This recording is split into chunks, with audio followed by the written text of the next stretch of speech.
Java break statement. When a break statement is encountered inside a loop, the loop is immediately terminated and the program control resumes at the next statement following the loop. The Java break statement is used to break loop or switch statement. It breaks the current flow of the program at specified condition.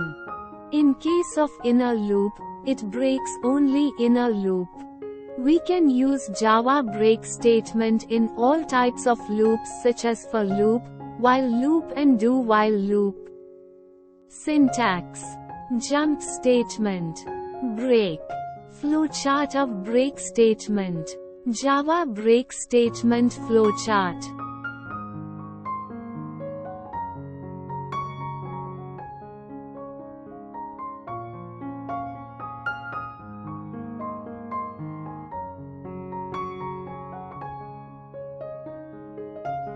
Java break statement with loop.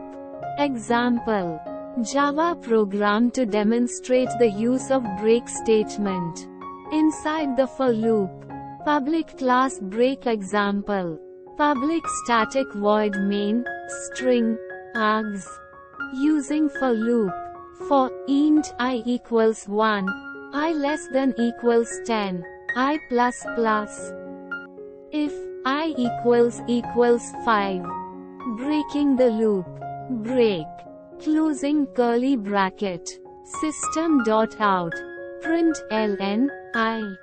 Closing curly bracket. Closing curly bracket. Closing curly bracket. Output. 1, 2, 3, 4.